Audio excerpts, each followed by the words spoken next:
Let's make meatloaf.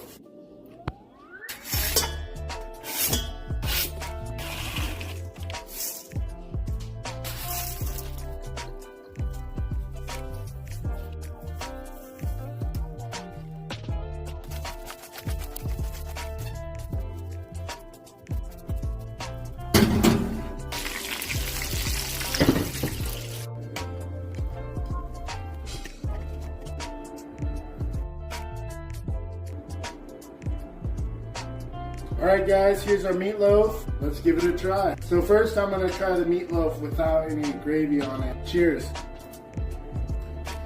Not bad. I'm not going to lie, it is a little drier than I would like, but that's why we got the gravy.